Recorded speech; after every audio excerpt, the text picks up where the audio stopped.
A lot of people are talking about Sako as the man to beat, and Daigo said, you know, frankly, I'm not worried about Sako. He's not my major point of concern. Well, I think we've got something up. I'm going to complete this story. It's a good one. Daigo back to the Guile. Now this historically has been actually a pretty difficult matchup for Guile. It is, but I think Daigo is willing to say, or is maybe saying, like, if you're just extremely patient in this fight with Guile, it's not that bad of a fight.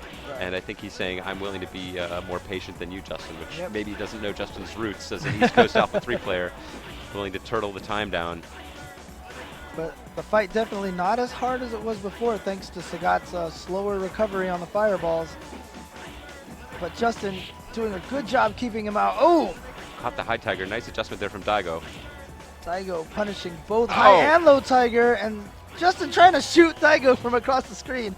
Finally gets out that tiger. And that one was played pretty much by the numbers. Daigo trying to close to that opportunity to get into that range where Sagat, or he has his low forward options, and I think he's realizing that that overhead roundhouse way too slow from that range to be effective in the way he's trying to use it. He gets him to land on one there. The neutral jump, jumping forward again, creates it's Guile's only angled downward move, so it's your best jump-in option against a low crouching Sagat from a low tiger. Yep. And Daigo really just running into a lot of fireballs here, trying to close that distance. Daigo looking down in his controller like something's not quite working the way he was expecting it to. He looks shocked. Things, I don't know whether it's the HDR, Super Turbo to HDR adjustment that's surprising him or something else, but he's willing to go right back at it. Yep, not worried about it. Doesn't even want to play Sagat. Ooh, nice. That big boot. Standing roundhouse, great way to punish that. Once again, Sagat's arms easier to hit in this version. Stick out a little further than before. Ooh! Stick out further, recover slower, and Daigo slowly pushing him into that corner position. It's not supremely advantageous for Guile. It is, of course, advantageous. Daigo once in a while getting that overhead out. I think he's trying to do the step kick, but that might be used what's to the happening. Old code. Where, yeah, you can have that input and it wouldn't come out as the overhead, but now it will, and it's far too slow to be effective. Catches him there, a little overeager there from Daigo. He played a solid match, but jumping forward, very big risk with Guile, and that's exactly why. It's 3-1 underdog. That roundhouse put him on a surprising side. I don't think he was ready for ending up there.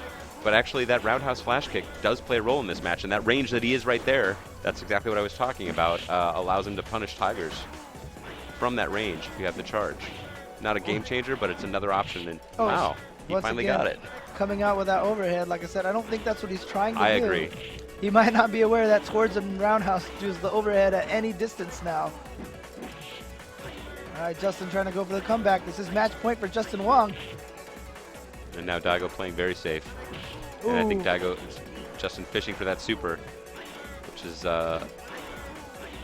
unlikely. Ooh, just couldn't quite make it over the sonic boom. Probably was expecting him to throw something faster than a jab one. From that distance, exactly. Still match point for Justin Wong. Daigo needs to win this to tie it up 1 game to 1 game. This is to go up against in winners finals against Alex Vai. Daigo not challenging Justin out of the air there. Guile does have some options. They're all guessing, and again, wrong. Yep. I saw Daigo tilt his head back. Yeah. He's definitely not mean to do that move. He is not used to that. Well, you can't make apologies for someone who's not familiar with the moveset. Unfortunately, he's a strong player, but you got to know the game. Yeah, he's really having trouble with this moveset, and he's in top 3. It just shows you the strength of this player. There it is. There's the nice flash kick we were talking about as a new option. He did seem to learn that before. And again! So juicy. Even Justin's mouth puckered on that one. Ooh. Ooh. Good stuff from Daigo Umehara there. Nice adjustment there. So he's saying the roundhouse isn't working. What about flash kick? How's that? He's like, wait, this goes really far. Let me use this to hit tigers. Oh, he tried again. A little overeager that time. It's not a. It's, as I said, it's not an answer to every situation. It's very situational, but maybe Daigo just testing it out a little bit in game to figure out exactly how far he has to be to get to hit. Daigo with an aggressive low roundhouse there, and he eats both positional disadvantage and low tiger for his troubles. There it is. Yep, that time Daigo landing that without getting the upside down kick by accident. Once again, just has an answer for every single one of them. Went for the crouch. Ooh. Bam, closes it out. Really nice round there from Daigo. That might be the momentum shift. Yep, Guile the whole recovering match. from a sonic boom so fast. Justin supered in time, but still able to block it from Daigo. And that low forward, a legitimate air counter to Sagat from that range. She's got no answer to that. The low forward to clean him out of the air. I like nice that trade. challenge. Saying you can't just jump at me. You're afraid to play the fireball game? You want to just jump now? You're going to have to challenge me out of the air. Once again, ooh, Beautiful Sobot. ooh. I think Justin going for the win there, and oh! Daigo trying to takes chip it. him out. Justin with the bold uppercut, but he's going home here in HDR, and it's going to be Taking third place.